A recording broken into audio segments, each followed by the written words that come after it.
So in this video, we've got a Q1200 and we've got a Q100.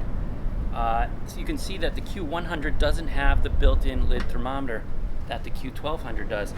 So the Q100, 200, 1000, 2000, they don't have that built-in thermometer. So if you pick one of these up and you want to install a thermometer into the lid, Sean's going to show you how to do that today. Just one quick note, doing this to the lid, installing an aftermarket thermometer, will likely void your warranty.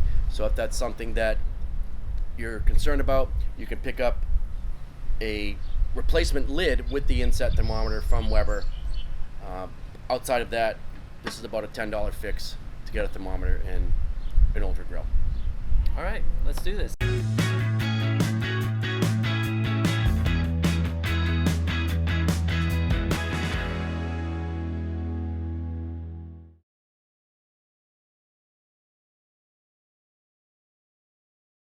Okay, so the first thing you want to do is remove the handle.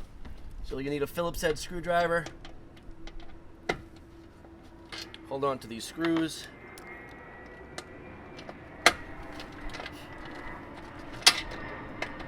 And make sure that you don't lose the handle spacers.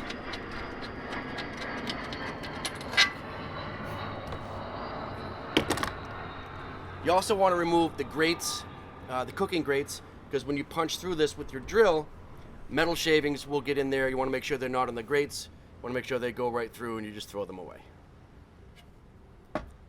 You get your drill. If you want to measure to get perfectly centered, you can do that. If you eyeball it, in most cases, you're going to be fine. What you don't want to do is go up through here because the thermometer just may sit funny. So I usually go up here, start here.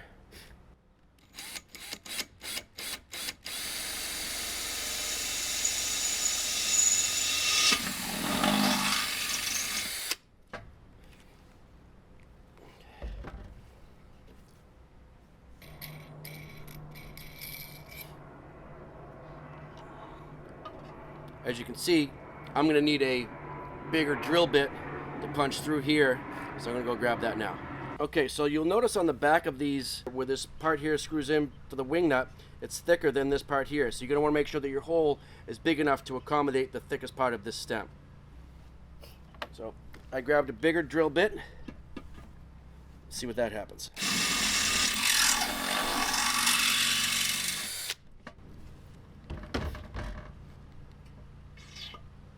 It's big enough for this pole here, but not enough for this screw, so I'm going to grab another drill bit.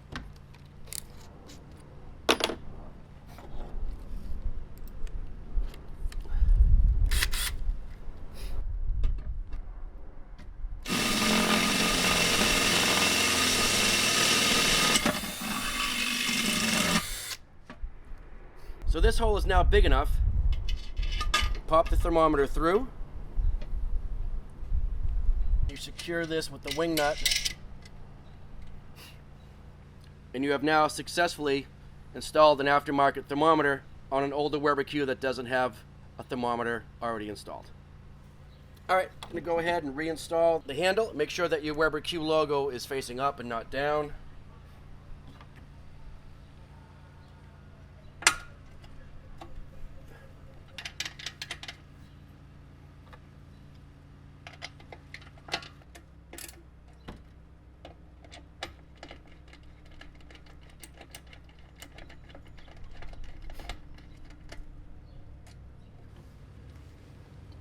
And now you're good to go. So there we have the new thermometer on the older Weber Q. That was pretty easy.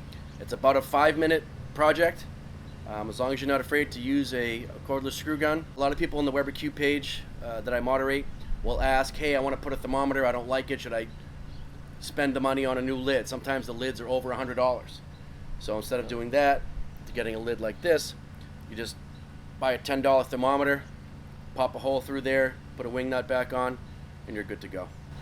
Is that a Weber branded thermometer? This is a Weber branded thermometer. I got that off of their website. You can also get non-Weber branded things off of Amazon.com or anywhere else local. You can get them for sometimes under $5 a piece. I think it's pretty neat how it goes into the face as opposed to the Q1200 where it's just a little bit higher up on the lid. I think that's interesting. Yep, there was some back and forth on the Weber Q page as to whether or not the thermometer should go in here or in here. So I actually had a lid that had cracked, so I put holes in the front and on the top. The thermometer on the top is about 20 degrees higher than the one that was on the front. Oh, really? Yep. That's very cool. So, hey, if you like this video, hit that like button. Subscribe to the channel if you haven't already. Leave a comment down below. I'd love to hear your thoughts about Weber Qs and installing a thermometer on your lid. And of course, keep on grilling. Thermometer into one of the lids.